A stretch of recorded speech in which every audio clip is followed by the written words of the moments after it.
Hi hello എല്ലാവർക്കും നമസ്കാരം. അതാ ഞാനിതാ ടോൺലി എന്ന് പറയുന്ന ഇതിന് ഇവിടെ നിന്ന് ടോൺലി എന്ന് പറയുക കോവക്ക. ഇതിപ്പം ഒരു 250 ഗ്രാമിൽ കൂടുതലുണ്ട് കേട്ടോ. ഞാനിതാ ചെറുതായിട്ട് അരിഞ്ഞ് വെച്ചിട്ടുണ്ട്. നമുക്കൊന്നാൽ ഇത് പീരിയാക്കിയാലോ. ഇന്നിപ്പം മീനില്ല എൻ്റെ അടുത്ത് വന്നപ്പോൾ ഞാൻ വെച്ചാൽ ഇന്ന് പീരിയാക്കാം. അപ്പോൾ അതാ ഞാനിപ്പം 2 വലിയ ഉള്ളി ഞാൻ അരിഞ്ഞ് വെച്ചിട്ടുണ്ട്. അതിന് കൂടെ നമ്മൾ കുറച്ച് ഒരു 4 പച്ചമുളക്, കുറച്ച് ഇഞ്ചിയും വെളുത്തുള്ളിയും കൂടെ ചതച്ചതാണ് കേട്ടോ. പിന്നെ നമുക്ക് ഒരു മുറി തേങ്ങ ഉണ്ട് ചരി വെച്ചിട്ട്. തേങ്ങ അത്ര വേണം വെച്ചെടുക്കാം നമുക്ക് കേട്ടോ. അപ്പോൾ അതിൻ്റെ കൂടെ നമുക്ക് കുറച്ച് മഞ്ഞൾപ്പൊടിയും മുളക് പൊടിയും കൂടി ഇടാം. മുളക് പൊടി, കുറച്ച് മഞ്ഞൾപ്പൊടി,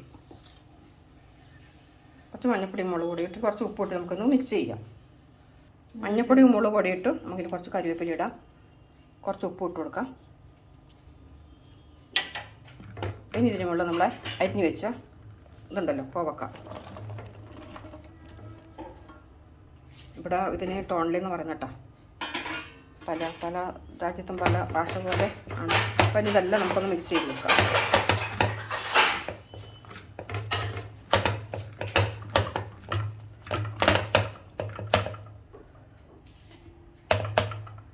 എല്ലാം നമ്മൾ മിക്സ് ചെയ്തിട്ടുണ്ട് കേട്ടോ. നമ്മളതെല്ലാം ഇട്ടതെല്ലാം മിക്സ് ചെയ്തിട്ടുണ്ടെങ്കിൽ നമുക്ക് വേണ്ടുന്നത് ഇതിൽ കുടംപുളിയാണ്. കുടംപുളി ഇതാ ഞാൻ കുതിർത്ത് വെച്ചിട്ടുണ്ട്. ഈ വെള്ളം ഒഴിച്ചിട്ട് നമുക്കിതൊന്ന് ഇത്ര പേര് പുളി വെച്ച് മതി. ഇതിൽ കൂടുതൽ വെള്ളം വേണ്ട കേട്ടോ. കുറച്ച് വെള്ളമുണ്ട് ഇതിൽ. ഇത്തിരി വെള്ളം വേണ്ടു. ഒരു 1/2 ഗ്ലാസ് കൂടെ ഒഴിക്കണം തോന്നല്ലേ. ഞാൻ വെള്ളം കുറച്ചുകൂടെ ഒഴിച്ചിട്ട് കേട്ടോ. ഒരു 1/2 ഗ്ലാസ് വെള്ളം ഒഴിച്ചിട്ടുണ്ട്. നമുക്കിതൊന്ന് വേവിക്കാൻ വെക്കാം.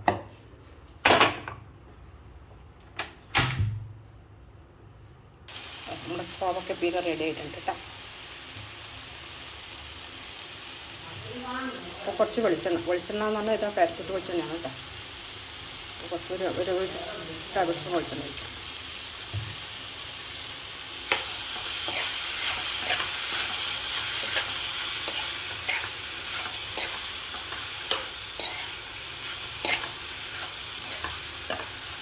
നമ്മുടെ ഇതാ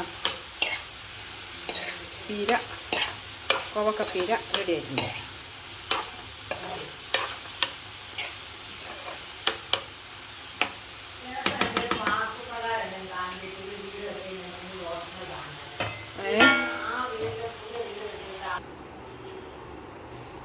അപ്പോൾ ഇതാണ് ഞങ്ങളുടെ ഇന്നത്തെ ലഞ്ച്. ഇന്നലെ ഉണ്ടാക്കിയത്. മോരും ഉണ്ട് കേട്ടോ. മോരും ഉണ്ട്, ദായി കറിയും ഉണ്ട്, നെല്ലിക്ക അച്ചാർ, പാലക്ക് തോരൻ, പിന്നെ കോവക്ക പീര.